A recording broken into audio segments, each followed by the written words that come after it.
conversation. Look! The stone! It burst open! It's... Guoba? What are you... What? Ah, I see the chili mince cornbread buns have been served. Master! Granny, look! The stove god statue looks just like Guoba! Oh, indeed it does. After all, Guoba is the deity you've been searching for. God of the stove. Guoba is a god? You asked me if a sufficiently festive atmosphere would be enough to reawaken the stove god. And my answer is this. Yes. And no. The stove god has always been a deity with great affection for the people, and who acts in response to their desires. To him, the heart's passions and the heart's desires are not the same thing. Passion can be a technique, a skill, something derived from experience. But desires, they are deeper, more innate. They are the heart's strength in its purest form. Masterful chefs is wonderfully exciting, but it is more an exercise of passion than of desire. And passion alone will not suffice to reawaken the stove god from his deep slumber. But just now, when Kuching ate this dish she had longed for, a deeply held desire was fulfilled. As well as receiving an answer to her question, she also gained something much more precious. A moment of poignant nostalgia so vivid, it felt like she was right there alongside her grandfather. The enormous power unleashed by the fulfillment of this desire resonated with the stove god's statue, and caused it to manifest once more the form it took in the past. Of course, the stove god himself is not contained within the statue. The true stove god has been here with us all along. How does it feel, seeing a statue of yourself from your glory days? Look at him. Still so majestic. Glory days? Wait, what happened? Did Guoba used to be different from now? Oh, yes. Back in his day, your Guoba was once the patron god of the soil. But all the wisdom and power he had then, he has since surrendered. A god surrendering their power to the soil. I have heard this turn of phrase before, but what does it mean? The kinds of trials and tribulations that a land can face are far more than you could imagine. Droughts, floods, torrential rain, hurricanes, earthquakes, tsunamis, fires, and plague. The threat of disaster will never fully disappear from Liyue. Even woes that have never been faced before in history will come to pass in the future. Such things affect you mortals far more than we Adepti, with our immortal forms. He once walked with you over the barren plains until you arrived at last at the harbor. He joined you in building your dwellings and lighting the stoves. It was his hand that lit the very first street lamp of Liyue and brought the aroma of cooked food into every household in the land. You mortals no longer remember him, but back in the age when you did, he was the closest of all the Adepti to the common folk. Marchosius, god of the stove, born from a spark when stone struck stone. He was a god with a great love for humanity and their well-being. Millennia ago, the people sought to expand their city. They built a dwelling on the plains and called it the Gueli Assembly. The stove god cared greatly for the people, turning himself into minions who went into every home, fostering food and solidarity alike. Alas, their home was taken by a flood. The waters ravaged the Gueli Assembly, and force the people back south to Liyue Harbor. Though the distance was not far, the journey was plagued by a terrible storm. For a dozen days, the Adepti stayed by their side.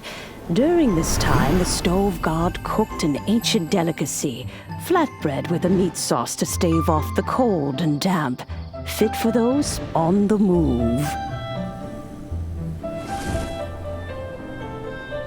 Centuries later, disaster and plague arose once more. The stove god would appear no longer, for he placed all of his power into the land itself to quell the calamities. His power expended, and his wits greatly reduced. Thus his body decreased in size. By the time he parted ways with us, he wasn't even the height of a human. He told Rex Lapis and I of the dishes that bring joy and of the secrets of the flame, then went into the mountains and entered into a long slumber.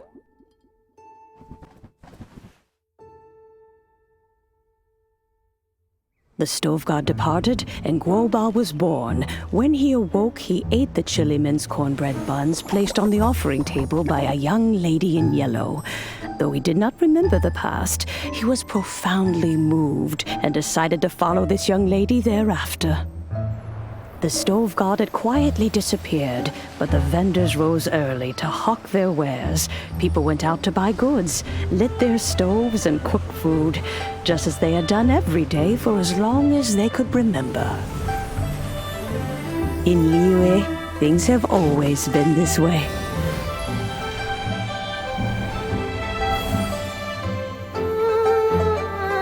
Nature provides, the mountains rejoice. We are blessed by heaven's good grace. Years have gone by. The world has transformed, but our way of life survives.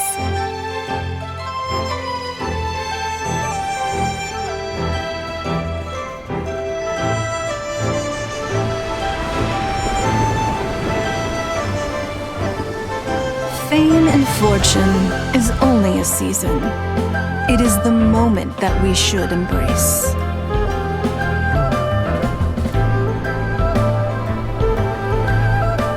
Past meets present. Heritage becomes legacy. Long into the future may we thrive.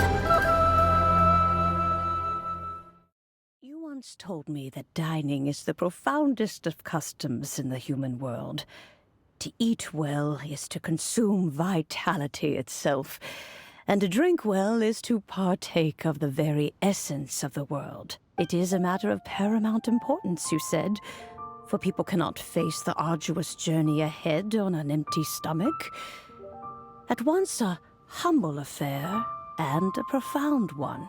A humble meal of maize and spring water is also profound in that. By ensuring one's survival, it paves the way for millennia of human history and culture to come. My dear friend, Liyue has changed so much while you have slept. Looking at the prosperity and beauty around us today, does it make you happy? Guoba, this is kind of a huge deal. Why didn't you say anything? He is not who he once was. Even the power of speech evades him now. There is no way he could have told you. Oh, Guoba, but... Xiangling. Do not be saddened, Xiangling. There are two sides to everything. Guoba may have lost many of his formal faculties, but he is now as carefree as can be, without a single worry in the whole world. In this world we inhabit, who can truly be said to live a life free of all woes? Those with a mind and with the knowledge will certainly be troubled by all manner of things. But he has gone further than us in his journey. He had both wisdom and courage. Everything he took upon himself, he was also ready to part with. His carefree demeanor today is a testament to the fact that he is at rest. So since you are his friend, take good care of him. Go out to walk and play. Allow him to eat, drink, and be merry. I will! You can count on me! Xiangling, you have an adeptal affinity. Guoba follows you around because he has respect for you. The moment he awoke, he was met with a familiar flavor in the chili mince cornbread buns he ate.